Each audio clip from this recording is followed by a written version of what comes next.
दोस्तों, मंगल के बारे में कहा जाता है कि ये किसी को भी नहीं छोड़ता। इसकी खुद की राशियां भी इससे परेशान है।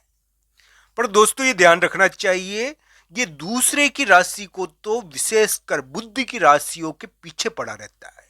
मिथुन राशि बुध की राशि है। तो दोस्तों, ये मंगल नाम का ग्रह मिथुन राशि को अपनी खुद की राशि मानता है और इसका ये एक प्रकार का प्रभाव है कि मिथुन राशि को अपने अधिकार में रखना चाहता है। तो मंगल के इस प्रकार के स्वभाव की वजह से मिथुन राशि जो बुद्ध की तरफ आकर्षित, यानी कि बुद्ध के स्वामित्व वाली राशि है, बुद्ध जिसका स्वामी होता है, वो मंगल की तरफ आकर्षित हो जाती है। दोस्तों, वैसे भी मिथुन राशि और मंगल की उत्पत्ति एक ही स्थान से हुई है। एक ही स्थान से मंगल की उत्पत्ति भी हुई और मिथुन राशि की उत्पत्ति भी हुई। पर दोस्तों, दुर्भाग्य की बात सबसे ज्यादा यह है कि मिथुन राशि की जो कला की राशि कहलाती है, जो ज्ञान विज्ञान की राशि है, जो यानी कि बहुत एक प्रकार से हम कहते हैं कि प्रतिभावान राशि है, इसके ऊपर मंगल अधिकार कर लेता है और इन कलाओं को नष्ट करने की कोशिश करता है।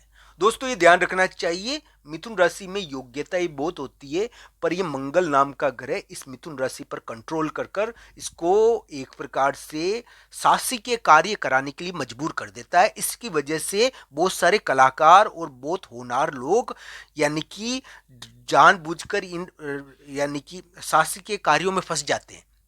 मैं ये नहीं कहता कि शासकीय कार्य बुरे हैं, पर वो एक प्रकार के जाल जंजाल में फंस जाते हैं।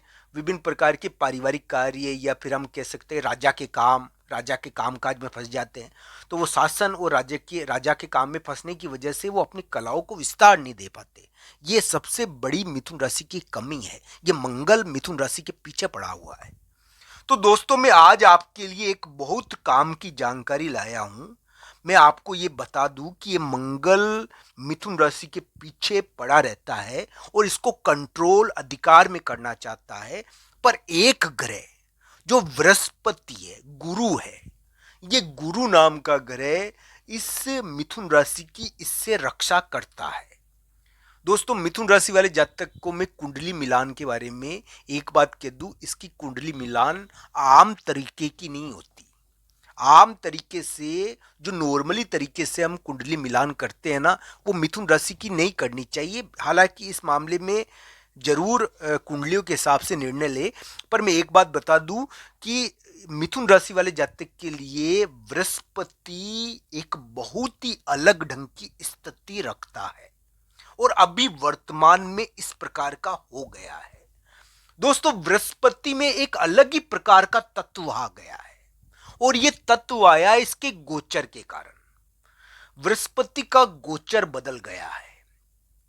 बृहस्पति वर्तमान में मिथुन राशि के एक ऐसे स्थान पर आ गया है जिसके कारण ये मिथुन राशि के रिलेशनशिप में कुछ यानी कि टेढ़ी मेढ़ी घटनाओं को प्रकट कर रहा है। दोस्तों, ये ध्यान रखना चाहिए, कुछ रिश्ते ऐसे होते हैं जिसको बनाने से यानी कि हमारा समाज या फिर हम कहे कि एक प्रकार से थोड़ा सा विवाद भी रहता है। मिथुन राशि वाले जातक के लिए अभी परिवर्तनकारी यानी कि क्रूशियल रिलेशनशिप का योग है। चुनौतीपूर्ण यानी कि संपर्क ये क्यों बन गया? ये बृहस्पति के कारण बना क्या? ये जरूर देखना चाहिए। ये इस प्रकार का योग बना रहा है, ये आपके रिलेशनशिप अफेयर या पार्टनर को हो सकता है कि धन प्राप्त हो जाए आपको पार्टनर के जरिए आपका धन प्रभावित हो रहा है इसमें। पर ये करियर के अंदर भी कोई पार्टनर सहयोग कर सकता है। पर दोस्तों, ये ध्यान रखना चाहिए, केंद्राधिपति गुरु वैवाहिक हिसाब से या तो विवाद कराएगा या वैवाहिक मामलों में कोई ना कोई क्रूशियल घटनाएं करा रहा है, क्योंकि ये थोड़ा सा अलग ढंग का हो गया है। अब बहुत सारे कहते हैं कि बृहस्पति उच्चस्त हो गया है, तो उसके कारण क्या होगा, वैवाहिक मामले अच्छे हो जाएंगे। मैं ये नहीं कहता कि खराब है बृहस्पति।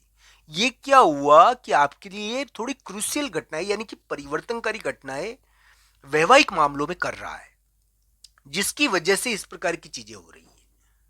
तो ये ध्यान रखना चाहिए, बृहस्पति केंद्राधिपति है मिथुन राशि वाले जातकों के लिए और वैवाहिक मामलों में थोड़ा यानी कि वैवाहिक योग बनाता है, पर थोड़ा विवाद कराकर वैवाहिक मामले ये प्रभावित करता है। इस प्रकार का योग ये बना रहा है। तो दोस्तों ध्यान से देखना चाहिए कुंडलियों के हिसाब से बृहस्पति के इन योगों को। ये आपके लिए बुरे नहीं है, ये आपको धन दे सकते हैं, धन की प्राप्ति करा सकते हैं। ये जरूर ध्यान रखना चाहिए कि आपकी कुंडली में कैसे है, उसके हिसाब से इनका प्रभाव, इनका वर्णन होना चाहिए। बाकी संतान से संबंधित, धन संबंधी कोई चीज संतान के जरिए प्रभावित करेंगे। संतान का कोई धन संबंधी व्यवहार हो रहा है, यहाँ पर संतान कुछ धन संबंधी चीज कर रही है, जिसके कारण क्या है, मिथुन राशि वाले जातकों को थोड़ी चिंता भी है। तो ऐसा योग ये केंद्राधिपति गुरु बनाते हैं। दोस्तों मिथुन राशि वाले जातकों के लिए बृहस्पति केंद्राधिपति होते हैं, यानी कि मतलब यही है कि ये मिथुन राशि वाले जातकों के लिए दो केंद्रों के स्वामी होते हैं। इसके कारण क्या है कि बृहस्पति में बल तो आता नहीं है, थोड़ी सी यानी कि भार आ जाता है। तो इसकी वजह से बृहस्पति थोड़े से भारी रहते हैं मिथुन राशि वाले जातकों के लिए। हालांकि इनकी दृष्टि बहुत बढ़िया होती है। मिथुन राशि वाले जातकों के लिए मैं यही कहूँगा कि आपके लिए केंद्राधिपति गुरु आपको करियर के मामले में एक बहुत बेहतरीन मौका दे सकते हैं, ये ध्यान रखना चाहिए। धन के मामले में भी ये कुंडली के हिसाब से इसमें फल देखना चाहिए। अगर कुंडली में धनदायक योग बना रहे हैं तो धन का एक बहुत बड़ा स्रोत आपको दिखाएंगे। आपको ये ध्यान रखना चाहिए। आपकी रिलेशनशिप के मामले में थोड़े भारी है, वो रिलेशनशिप के मामले में मिथुन राशि वाले जातकों को ध्यान रखना चाहिए। चाहे वैवाहिक मामले हो, उसके अंदर यानी कि बुरे नहीं है, बुरे नहीं समझना चाहिए, पर ये जरूर है कि वैवाहिक मामले सीधे नहीं करते, ये थोड़े विवाद करके करते हैं। ऐसा योग ये बनाते हैं। ये रिलेशनशिप से आपको धन दे सकते हैं, पर कुंडली के हिसाब से इसको देखना चाहिए। इनको बढ़िया करने के लिए विष्णु सहस्त्रनामा का पाठ मिथुन राशि वाले जातकों को करना चाहिए। आपको यानी कि कोई शिक्षा का कार्य हो, शिक्षा के कार्य के जरिए धन की प्राप्ति, या आपको यानी कि बृहस्पति प्रदान चीजों से धन की प्राप्ति हो सकती है। केले के पेड़ की पूजा से धन की प्राप्ति हो सकती है। करियर के मामले में कोई नया काम आपने शुरू किया है तो ये बृहस्पति निश्चित तौर पर आपको करियर के मामले में एक उभार देंगे, इस प्रकार की आशा आपके लिए बनती है। पर कुंडली के हिसाब से इनके संपूर्ण फलों को देखना चाहिए कि आपके लिए कैसे रहेंगे। किसी किसी की कुंडली में बृहस्पति बहुत बढ़िया रहते हैं तो उनके लिए बढ़िया स्थिति है दोस्तों। किसी किसी की कुंडली में बृहस्पति खराब होते हैं तो उनके लिए उस हिसाब का फल होता है, क्योंकि कुंडली में भी बृहस्पति की स्थिति देखनी जरूरी है। बृहस्पति कैसे हैं कुंडली में, ये जरूर आपको इस हिसाब से देखना चाहिए। दोस्तों ये वीडियो आपको कैसा लगा कमेंट बॉक्स में आपकी राय जरूर बताना। आप सबका धन्यवाद मित्रों। हर हर महादेव मित्रों।